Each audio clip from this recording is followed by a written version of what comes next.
All right, if you haven't heard about Anchor, it's the easiest way to make a podcast. Now, just let me explain. First of all, it's free. Second of all, Anchor will distribute your podcast for you so it can be heard on Spotify, Apple Podcasts, and a whole bunch more.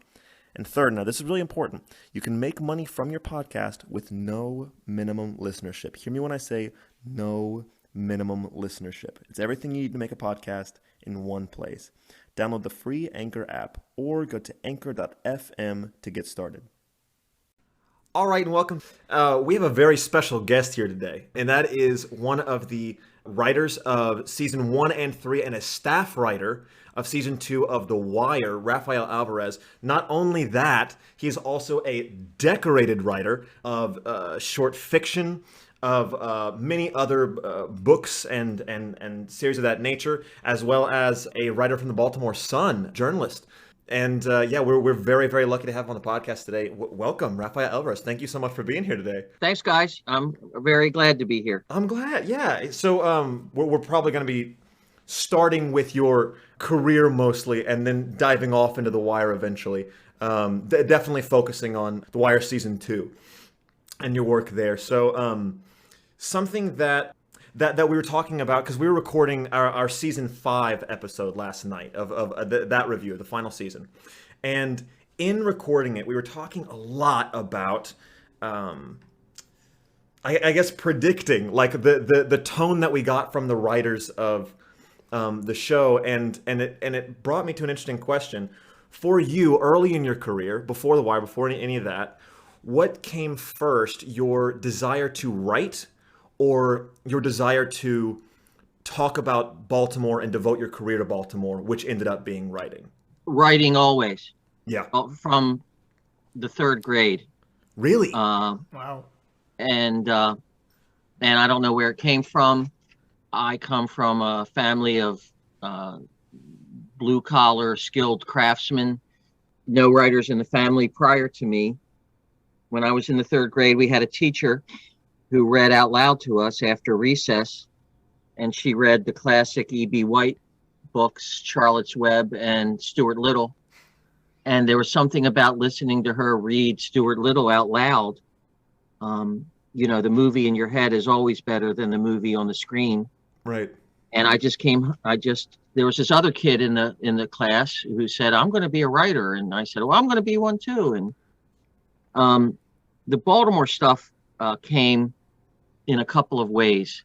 For starters, even though I don't come from a family of writers prior to my generation, I do come from a family of storytellers. My father is a seafarer, long retired, left Baltimore to work ships as a teenager, then spent 35 years on the Baltimore waterfront as a tugboat engineer. And that will engage us in our Wire conversation a little bit later. And I had a host of relatives that did different types of work, like what I would call real work, like, building things and all. And my Polish grandfather worked at the brewery up the street from where my mother grew up. My Spanish grandfather worked in the shipyard and built Liberty ships during World War II.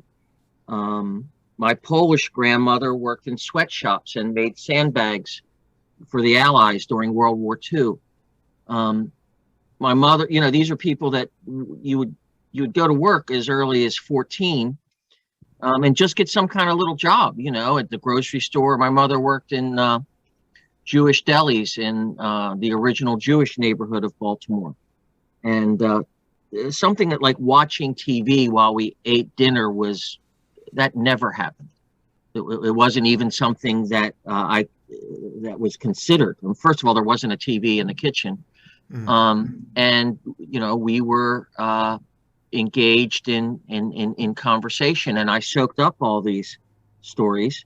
On Sunday dinners at my Spanish and Italian grandparents' house, there was always like some extra guy at the table that had just gotten off a ship, and stories of old Spain and stories of the Spanish Civil War, and I just absorbed it all. And then I came to a crossroads when I decided to get very serious about being a fiction writer, which is my heart of hearts. I've learned to do all the other kind of writing to make a living. It's no different than a carpenter learning, maybe just to build cabinets to bring in some easy money, and then, learn to even build a house that more reflects your personal aesthetics. And the crossroads I came to, and I remember it very clearly, and I asked myself this question, like it was a self-appointed apprenticeship. I was already getting bylines in the morning paper. I landed on the city desk of the Sun when I was 20 years old. Got bylines on the front page at a very young age, but yet I was obsessed with books and writing fiction.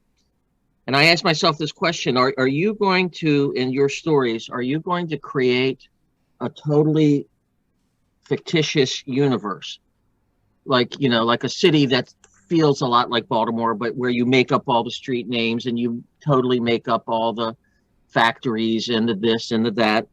Or will you use what's right in front of you and build your fiction on the chassis of a historic city that is vibrant and conflicted and beautiful and strange? And I chose the latter, and in part for two reasons. Number one, as a young reporter, I was getting paid to study this city. Yeah, right. It was graduate school in urban folklore. Even though I did obits, I did cops, you name it, I did it. And it also occurred to me, and part of this was getting married young and having children at a very young age. I had, 3 kids by the time I was 26. That New York and Paris did not need another writer. But Baltimore was like, you'll always hear writers talk about mapping out their turf. Like, this square mile of earth is mine, and, Faulkner did it, Joyce did it, William Kennedy, who wrote Barfly, and did he write Barfly? Not sure. William Kennedy is famous for ironweed. He's famous for ironweed. He mapped out, Albany, New York is his, and so I decided to make Baltimore mine. And the field was somewhat uncrowded. Yeah. This is all before David Simon and John. For sure. That's like you made decisions early on. So that was still while you said that was while you were at the Sun, before you had really run into them? Yeah, I worked for the Sun papers. I wrote on the city desk of the Sun, or I joined the Sun of Baltimore in 1977 and stayed there till 2001. I started in the circulation department, then I went to the sports department, then at around 2021 or something, I was on the city desk, and sort of, do you guys know who Joseph Mitchell is? Joseph Mitchell. I do not. Tracked down we're a book of his anthology called Up in the Old Hotel. Joseph Mitchell was a New Yorker writer. He actually wrote Joe Gould's Secret, which became a film with Stanley Tucci and Ian Gould. Oh, both. No, great. Ian Holm. I'm sorry, Ian Holm. Yeah. And Mitchell, one of my heroes, was the kind of journalist who just wandered around New York and met oddballs, and I had an opportunity to cover state government or cover the Eastern Shore or whatever the beats were, and I always said no. I had this strong sense, and that's how you climb the ladder, is proving yourself in these different beats. They start everybody on cops and obituaries, and I told them, look, I'll do any shift somebody else does not want to do if you leave me alone for 2 days a week and don't ask me a single question about where I am or what I'm doing. And I promise you let me go out fishing and I'll bring home a fish. And in that way, I started to do Baltimore folklore based on the kind of characters I knew from my own family. I'm not saying I'm in Joseph Mitchell's league. I'm just saying that those are the kind of stories that he is famous for. Yeah, and that was your direct inspiration. That you were like, I see what this guy is doing and I want to do something similar. I didn't know he existed at that time. Oh, really? It was only later that I figured it out. And you were like, oh, this guy's stealing my thunder. He's doing what I do. No, it was instinct. It was instinct. Yeah. You'll love Joseph Mitchell. That's exciting. When you start reading them. like I love the guy that collected light bulbs. There's Right. Wow. Any city of a certain size, or even small towns like which Larry McMurtry, may rest in peace, did very good at finding the oddballs in little Texas towns. I mean, as a Texan, Mac, I'm sure your share of McMurtry. I have a McMurtry story where I drove 800 miles to interview him about 12 years or so. No, shit, 21 years ago. Do you know where Archer City, Texas is? Yeah. Oh, yeah. Yeah, that's where McMurtry grew up and turned the downtown into just a town of books. He bought all the downtown buildings. I had written him a letter, and he says, "Sure, stop by. I'd be happy to talk to you." I drive 800 miles, and he forgets that I had even written him a letter. And did he do the interview? Yeah, he did, but he was tired and sweaty, and he gave me about 15 minutes. But did you dirty? Something that I'll never forget from that interview. And here I was in the presence of a great man, and I didn't want to, I wanted to be polite and all, and I was disappointed naturally. I asked him, what is more toxic, sexual or romantic jealousy or literary jealousy? And he said, no contest. You figure that one out for yourself. That's all he said. No contest. Figure it out for yourself. Wow. No contest. Well, let me tell you, so far, you being our McMurtry, you have not been a disappointment at all thus far. Let me tell you. So the gee, thanks, Mac. So nice to hear. Just buttering him up. At the very least, not a disappointment. I'll give you my grade on you guys later. No. So they're yeah, you were talking about you were saying that the urge to storytell at a very early age was always the thing that surpassed your, and specifically short fiction surpassed your want to write really anything else. So I'm curious, after looking through the storyteller anthology from the Baltimore Sun that was released, I'm curious, what is the separation for you? Did you, whenever you ended up working for the Baltimore Sun, did you have to find, while you were working there, that relation? Did it end up? I guess did it fill that hole that you were always looking for, that gaping hole of need with short fiction? Yes and no, in a couple of different ways. For starters, I could not believe they were paying me to write. Mm-hmm. I mean, I would pinch myself. And now remember, before I started working for the Sun, I wrote for an alternative paper in Baltimore called the City Paper. Right. And got like my first byline at 19, on a longshoreman strike. So as you can see, my life keeps circling around itself. What a freaking coincidence. I could not believe that they were paying me to write. Early on, I wasn't bringing too much of my own desires to it. I was doing anything they told me. Mm-hmm. Anything and everything. I did not go to journalism school. I had to learn how to do this. I kept journals from a very young age. I wrote stories from a very young age. And so I was adept at, and I even did things like, I don't even know where this came from. I think it's because I had some sports heroes and I read their biographies, and they always talked about practice. And I knew I was not going to be a professional ball player. But I had this idea, well, okay, I will apply their discipline to taking grounders and I instituted, I put myself on a regimen of writing 500 words a day at around the age of 15. And I would keep box scores. Like I would, I'd keep track of how many I did each day and then divide it and do my averages and how I did for the month. And was May better than April, blah, blah, blah. I mean, I didn't know what I was doing, but I did know what I was doing. So by the time I got to the Sun, I had a very sort of natural facility for stringing words together, but that doesn't mean I knew what I was doing. So I studied the newspaper.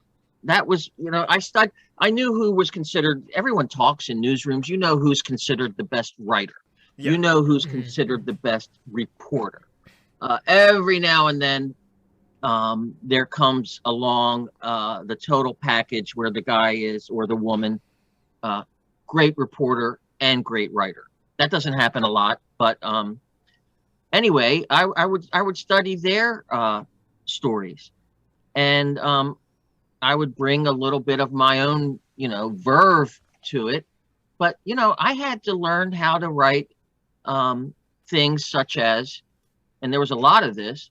A 22-year-old East Baltimore man was found dead yesterday after a molasses tanker truck overturned in the 2600 block of Pennington Avenue, according to police, period.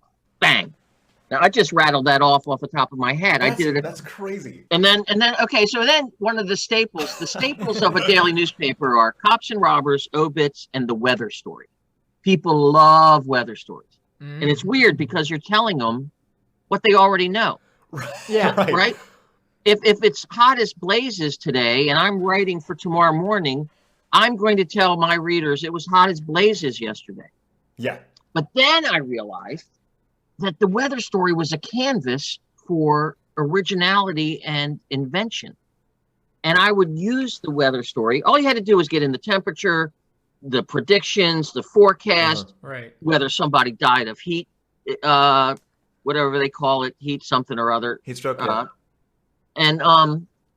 anyway, I learned that, my facility for sort of turning a phrase that I started to have, once I got some confidence, I started to have fun with this stuff. Like one time I put this lead on a weather story that was, it was so hot yesterday, the chickens were standing in line to get plucked. Now I had earned the respect of my editors to the point where they knew, that's the hook, right? They knew that after that I was going to touch all the bases of the meteorological, contents of a weather story. And they started trusting my instincts. And then the whole time I was also writing about music and chasing old bluesmen. And do you guys know what a graphophile is? A graphophile? No. It's not illegal, okay? For starters, it's not illegal. It's not illegal. It's not Matt Gates, okay? Okay. A graphophile is someone who has a compulsion to put words on paper. Oh, okay. I see, okay. That makes sense. It's a compulsion to write. And I think, or I don't think, I know I have it. Yeah. I take a notebook everywhere. And so, I could tell these stories forever if you'd like to direct the conversation in any particular way. Hey, look. No, I'm sorry. You're so fascinating. You're so fun to listen to. So you kind of answered another question that I had, which was, do you carve out time to get your writing in, or do you just let inspiration hit you? And it sounds like both. If I don't write, Mac, I don't eat, okay? Right. I'm a full-time freelancer in a post-literate America. Uh-huh. I write 10 to 12 hours, 7 days a week, including my birthday. Here's how it goes. Sometimes I write for Johns Hopkins University. They have a newsletter. They pay very well.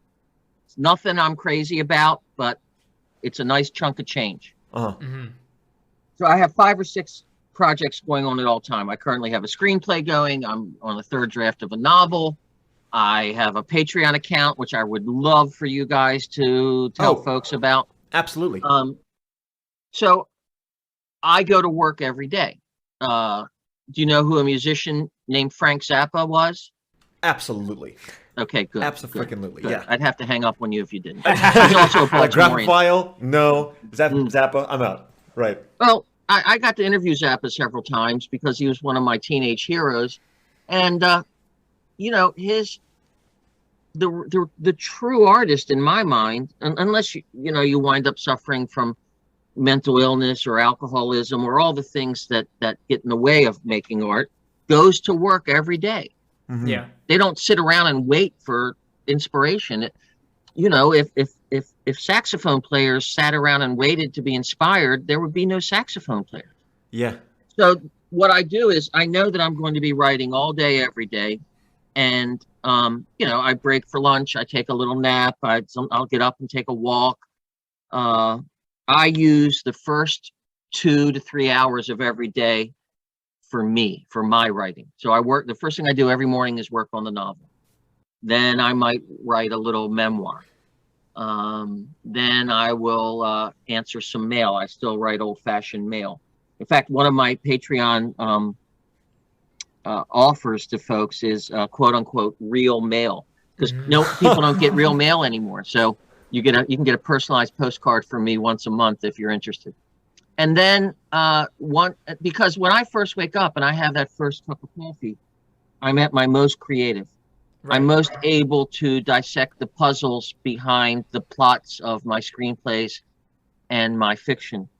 Then I just put on, I set that aside. I feel that I've accomplished what I wanted to that day. And then I put on sort of my my ditch digger's work clothes, and I start digging ditches. I make some money editing other people's writing. I make some money writing a column for 2 or 3 publications in the Mid-Atlantic area. I have to keep my Patreon. I have over 100 Patreon followers, and I have to keep them satisfied with all this, that, and the other thing. And then at the end of the night, if I'm feeling inspired, I will go back to something creative. So, I work every day. Yeah, absolutely. That right there is impeccable. Specifically, just finding so many different ways, not necessarily because as a writer, obviously, you're not going to just be getting paid out the wazoo all the time. That's just not how it works. So finding ways to every day be not only just like making money for yourself, but like consistently pushing yourself creatively.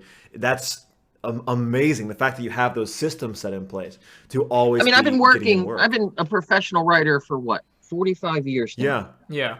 And I figured out a way to make ends meet. So the money is important, but the older I get, it's really about leaving behind a body of work. What am I going to leave behind? One of my favorite writers is the Nobel Prize winner V.S. Naipaul. He was very famous for a book called A House for Mr. Beeswax. And as he got older, he would calculate how many pages he thought he'd have left before he dropped dead. How many pages will I produce before I'm dead? I'm not quite there yet. Not at all. So the things that suffer are things like I don't wash my car.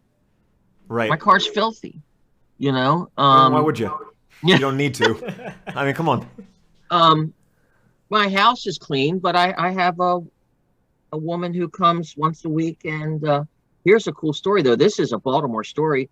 This is a woman I met at a pizza parlor. She's a waitress at the most famous of all Baltimore pizza parlors. It's called Matthew's. My parents went there as teenagers. Right. And she's got great stories, a lot of determination, and wanted to be a writer. So I trade her tutoring for house cleaning. You're kidding. And no, I'm not. Wow. And then she brings me a pizza every once in a while. Nice. What do you tutor her in specifically? I'm assuming writing? Memoir. Okay. Writing, right. Mac, writing's the only thing I know how to do. Okay. I mean, and here's another point, though.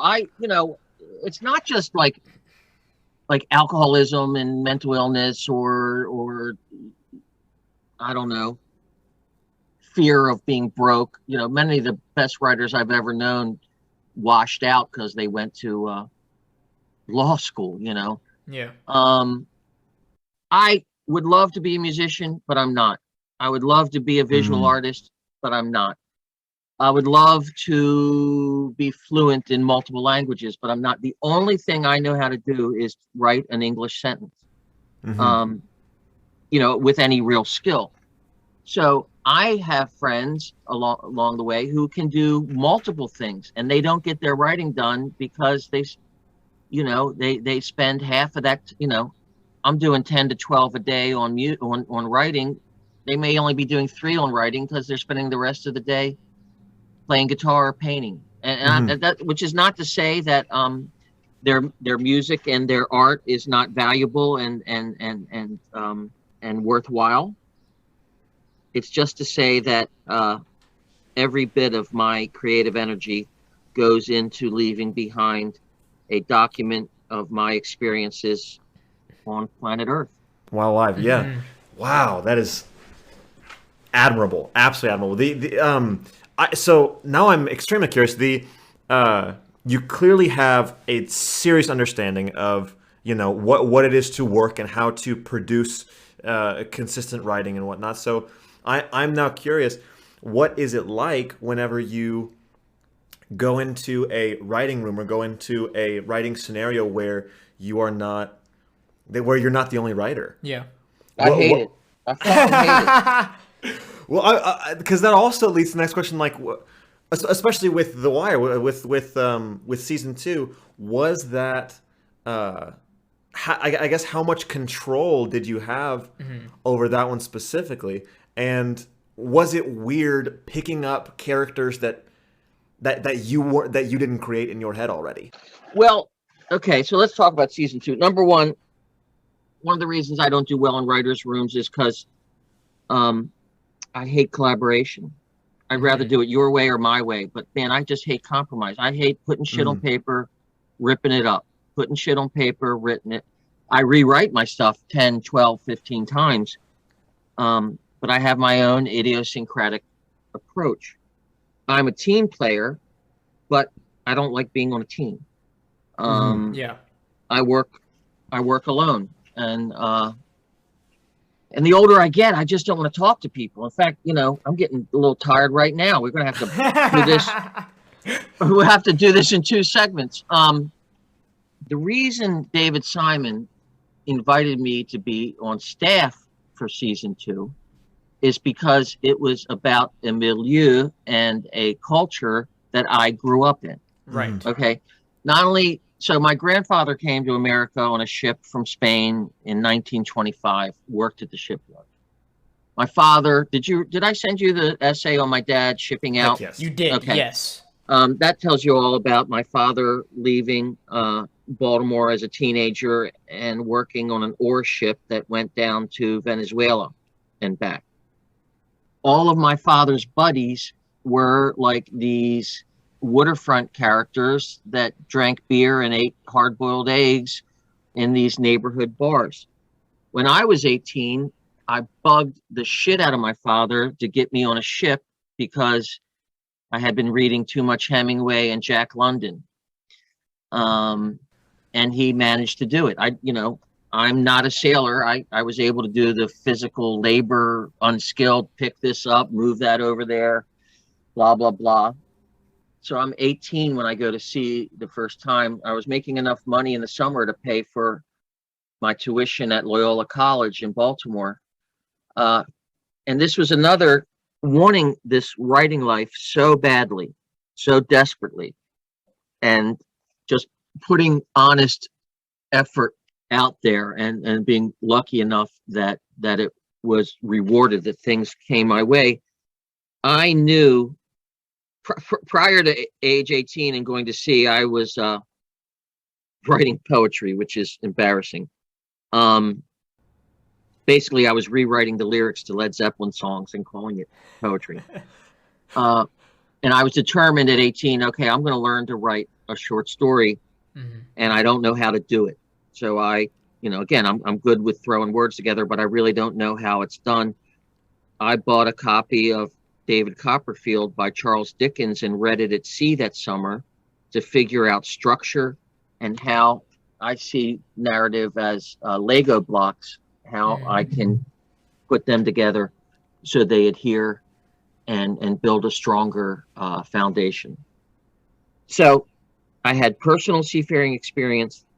I grew up in the culture, lots and lots of those Sunday discussions at Sunday spaghetti dinner at my grandparents' house with all the people sitting around. Lots of that storytelling was about ships and seafaring and the waterfront.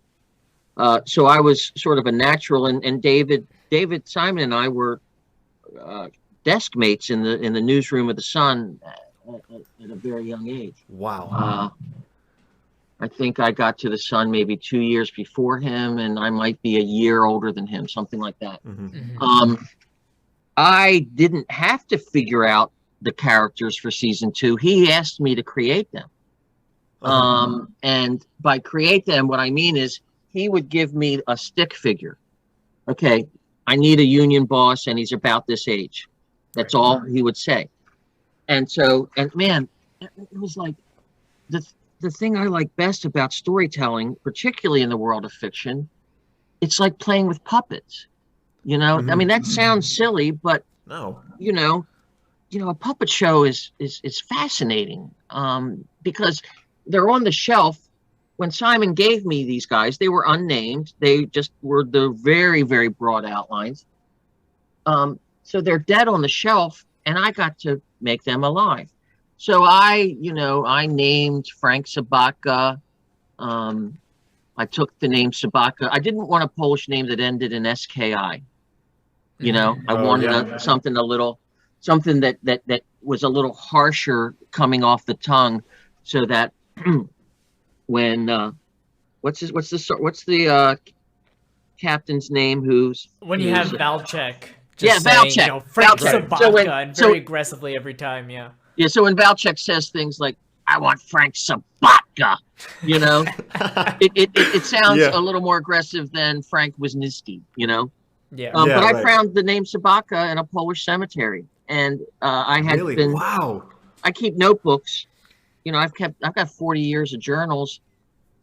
I found that name in a Polish cemetery long before I worked for The Wire, and it was like I kept it in my pocket, like, you know, it was a scrap, you know. And then I said, okay, I'm using it now. I'm using Sabaka now. I named Ziggy after David Bowie's Rise and Fall of Ziggy Stardust and the Spiders from Mars. Wow. That's crazy. And then Horseface. I think Simon might have named Horseface.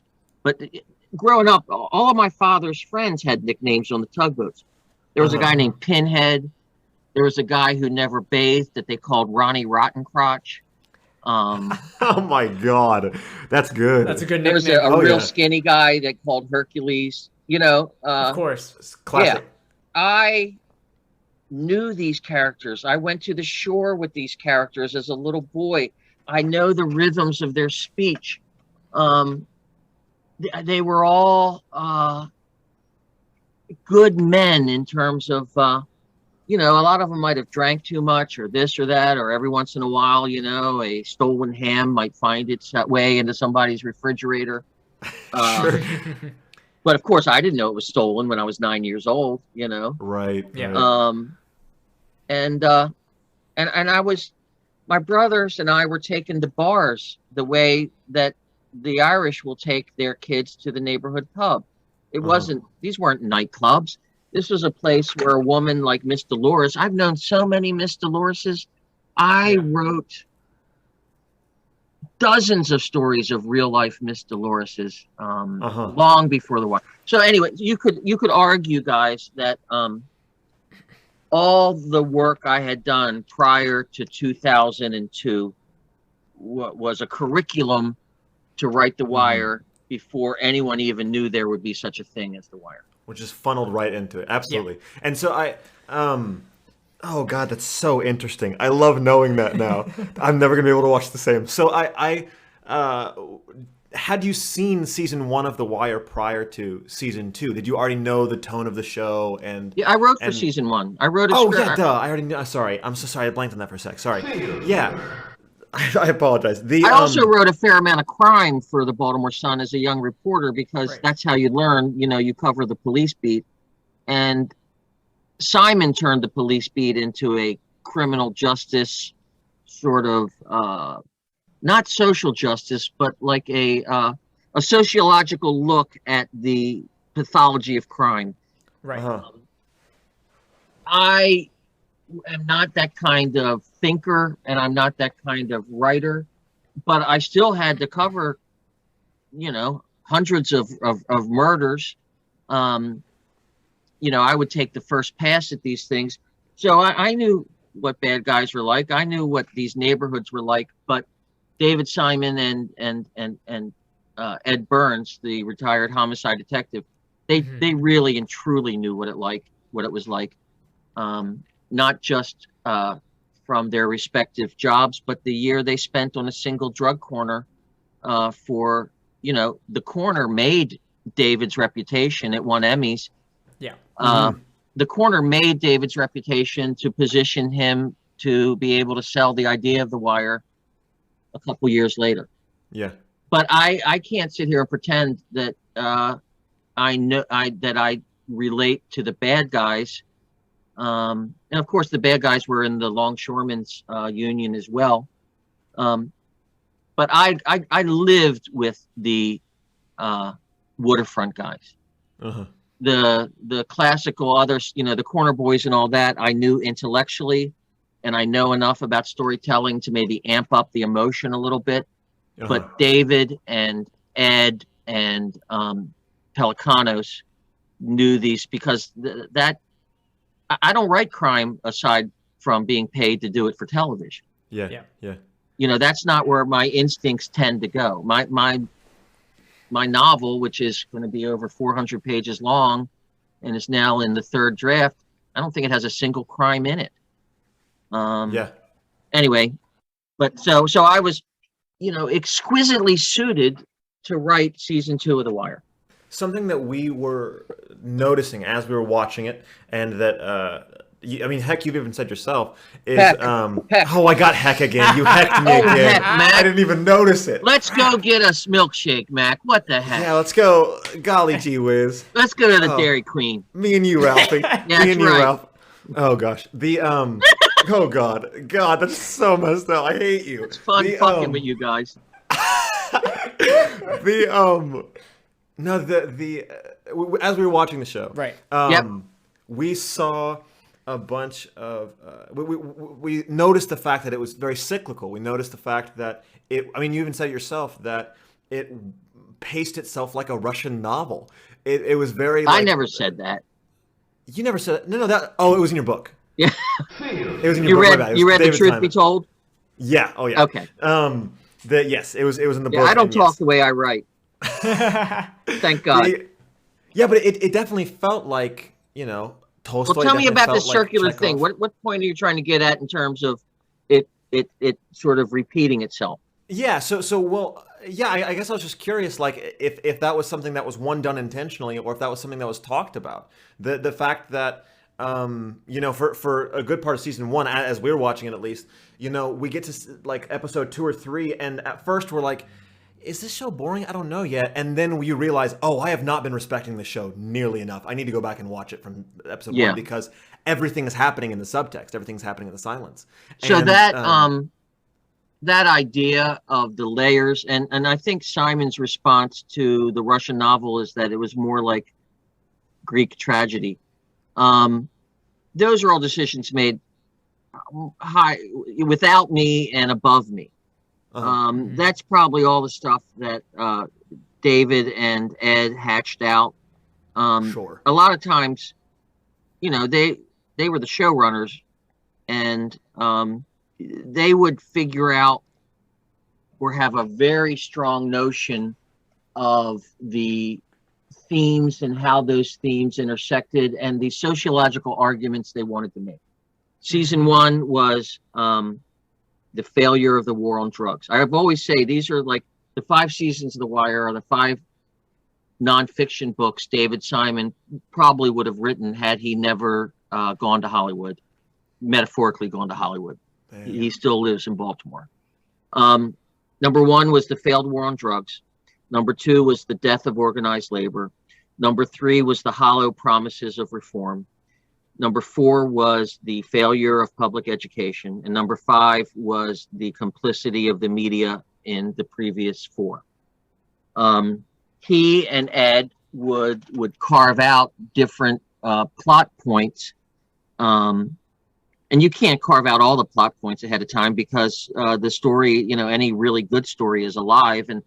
And you part of really learning to write is when to let it live on its own and when to bring it back and control it a little bit. But by the time it would get to me and some of the other staff writers, and there weren't many, Season 2 was just me and a woman named Joy Lusko, last name now Kecken, Kecken. She'd be really good to have on this show. She's had some recent success in LA. By the time it would get to me and Joy, we were given a lot of leeway to fill these broad outlines in with our skills as storytellers. But the larger themes that these characters were going to fulfill, either positively or negatively, were decided by David and Ed. Were there ever moments for you where maybe you had a discussion with David and or Ed saying, hey, I don't think maybe like these characters would go through this experience, like, hey, maybe Nick wouldn't do this or maybe Ziggy wouldn't do this? Was there ever a discussion like that where you felt like the sort of idea of what David and Ed wanted to do with the characters was different than your own? Not too often. It's very hard to win an argument with David Simon, I'll tell you that right now. And not because he's bullheaded, but because he reasons these things out long before you come to him and say, I'm not sure. I can't give you any specific moment. I'll tell you this, he was open to all suggestions. And I think he knew that that I was emotionally close to Ziggy. There might be a little bit of me in Ziggy in terms of maybe the buffoonery, so to speak. Certainly not the criminality. And, we're not accusing you of. No, I get it. I cannot think of any specific moment where I said, David, I really don't think this guy would. I remember one suggestion he took from me. Do you remember Butchie, the blind bartender that was the bank for Omar? Yeah, absolutely. I remember bringing up in the writer's room where, if Omar is always under the threat of being robbed himself and he can't go to, the Union Trust Company, where is he keeping his money? And they developed Butchie. And I did not say I think it should be a bartender, but I thought that the decision to make Butchie blind was brilliant. So David was always open to suggestion, and very, very busy running a show. But when he would come into the writers' room, he was there for us. It wasn't even that we were there for him. He would say, he'd close the door. He wouldn't let anybody interrupt from the outside of the room. And he goes, all right, I'm here. You got my attention. What's going on? And very, very thoughtful man. In terms of the development of the characters as well, and then how that was translated to the actors, were you an active resource for the actors? Did you have discussions with them? Very much so. That's fascinating. The best story I have about that is, season 2 begins with a pissing match between Valchek and Sabaka over stained glass, right? Oh, yeah. Right. Which is, I love that. Smart move. Yeah, I freaking love it. Stained glass. It's genius. So, even though my name is RAFAEL Alvarez, I'm half Polish. Okay? Which is a classic Polish joke, right? RAFAEL Alvarez, the East Baltimore Polak. My mother's all Polish American. And so growing up, not only did I attend Mass once in a while with my Italian grandmother in that side of town, but I would attend Mass with my Polish grandmother a couple miles away. And when we hired this actor, so if you remember also, that poor priest is caught between the pissing match between Valchek. That's right. And he doesn't know what to do. He says, take your fight somewhere else. Yeah. Yep. So he thinks he's hired, because the script said Polish priest. He thinks he's hired to be like a priest from Poland. And I forget the gentleman's name. Do you know his name by any chance? I'll look into it right now. Yeah, we can find it. So when Simon finds out that the guy is a little confused, he says, Alvarez, take this guy out and show him what a Polish priest is. because there's a certain accent, there's a certain attitude. So I took him to a diner in a part of Baltimore, a legendary part of Baltimore called Dundalk, which is where Bethlehem Steel used to be, where my grandfather built ships. And I'm looking around the diner, and I'm looking for the classic Baltimorean that I think this guy can absorb without, of course, the Baltimorean knowing it. And and try to get a feel for what we're trying to attempt. So it's really not fair to the guy that we told him it was a Polish priest. It would be a Polish American priest in a heavily ethnic Polish neighborhood. Did you find the name? Yes, it was Tell Monks. Tell Monks. Yeah. I wonder if has he worked since? I think in some other like shorts and TV movies, but aside from that, I do not know. Okay. I think he seems to have done mostly theatrical. Oh, good for work. him. So anyway, he was very eager to make he wanted to do a good job. So I take him to this Greek diner, and I'm listening as we're waiting to be seated. And I hear the accent that I know is the real thing. And we sit down in a booth next to these two women. And part of the Baltimore thing is, so after The Wire, I spent about 5 years writing for NBC in LA. Right. And people have, The Wire was already legendary by that point. And they'd find out I was from Baltimore. And they'd say, what is Baltimore really like? And I said, have you seen a John Waters film? They said, of course. I said, well, they're actually documentaries. They're actually documentaries. What a line. So anyway, good old Tell was not able to get down with the Polish American vibe of the Baltimore waterfront. Man. And as I recall, he just played a very soft-spoken priest who wanted no parts of Valchek or Sabaka. Yeah. So one of the other things Simon had me do was when I was on set, I had to listen for Dominic West lapsing into British accent. Oh, right. Oh, okay. Because he was pretty good at a Baltimore accent, and believe it or not, there's like this little space between those two accents where you can fall onto either side. Like he had a real problem saying boat, and he kept saying boot. I'm like, no, boat. So I was like, it's the same thing. Yeah. So I was like a spotter for him. It was a pretty. I didn't realize what an opportunity it was. My God, it fell in my lap. Yeah. Sure. I never went to film school. I never thought to this day I want to write the great American novel. Yeah. Stupid me. When the great American screenplay is where it's at. Hey, have you guys seen Mank? I've not yet. You got to. It's about the writing of Citizen Kane. Is that Yes. right? Yes. Yeah. Oh, It came out Herman like, Mankiewicz. in the past year. Yeah. Oh. When crap. I need that. When we went on strike in Hollywood in 2008, which basically ended my Hollywood career, or I shouldn't say it ended it. It was the reason I decided to come back to Baltimore.